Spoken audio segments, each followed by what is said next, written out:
देश में जातीय जनगणना को लेकर सियासी माहौल गर्म है और इसी गर्म माहौल में लालू यादव ने बीजेपी और संघ पर जोरदार निशाना साधा। सिंगापुर से लौटते ही लालू यादव ने ऐलान किया कि बीजेपी को जातीय जनगणना कराने के लिए मजबूर कर देंगे। लालू के इस ऐलान के बाद बिहार का सियासी पारा 7वें आसमान पर पहुंच गया। जेडीयू और बीजेपी ने एक साथ मिलकर लालू यादव पर पलटवार किया।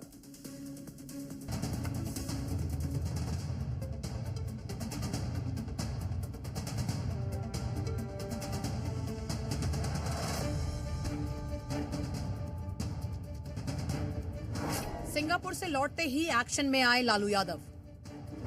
जातीय जनगणना के सहारे बीजेपी और संघ पर निशाना। लालू यादव के बयान पर एनडीए ने किया पलटवार। जातीय जनगणना का मुद्दा देश में कितना बड़ा बन चुका है कि संघ की बैठक में इसे लेकर चर्चा हुई।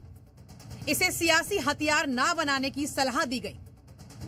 कहा गया कि जातीय आधारित जनगणना लोगों के कल्याण के लिए सही है, लेकिन इसे चुनावों में राजनीतिक हथियार नहीं बनाया जाना चाहिए। सरकार को सिर्फ डेटा के लिए जातिगत जनगणना करवानी चाहिए। हिंदू समाज में जाति बहुत संवेदनशील मुद्दा है।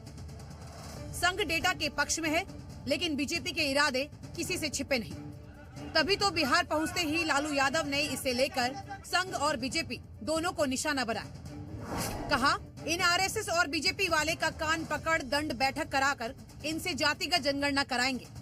इनकी क्या औकात है जो ये जातिगत जनगणना नहीं कराएंगे। इनको इतना मजबूर करेंगे कि इन्हें जातिगत जनगणना कराना ही पड़ेगा। दलित, पिछड़ा, आदिवासी और गरीब की एकता दिखाने का समय अब आ चुका है। हाँ, तो ये लोग तो विरोधी लोग हैं। इन लोगों को सबक सिखाना जरूरी है। और जब तक आप देखिएगा, ये लोग बड़ी चतुराई से जो है आरक्षण को खत्म करना चाहते हैं। चाहे एकल पद वाला मामला हो, लेटरल एंट्री वाला मामला हो, या क्रीमी लेयर का SC/ST का मामला। आप क्या सोचते हैं कि ये जातीय गणना किसने कराई?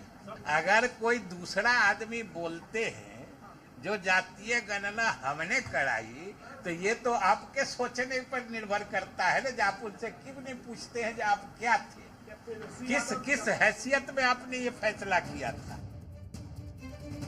दरअसल कांग्रेस और आरजेडी दोनों ने देश में जातीय जनगणना के मुद्दे को उठा रखा है और मुद्दा ऐसा है कि इसमें बीजेपी की सियासी धार कमजोर पड़ सकती है। तो फिर पलटवार कैसे किया जाए? लालू जी, आपने मौका मिला तो अपने बेटे को, पत्नी को, बहन, भाई को, बेटी को, इन्हीं को ना बढ़ाया। कहाँ कोई हम लोगों ने देखा कि यादव समाज के भी किसी व्यक्ति को आपने प्रमुख पदों पर रखा हो। सारे लोगों ने समर्थन किया। नतीजा क्या हुआ कि जाति आधारित गणना कराने के लिए बजट का प्रबंध किया गया। प्रणब मुखर्जी साहब ने घोषणा की जाति आधारित गणना हुआ, लेकिन डाटा ही छिपा लिया।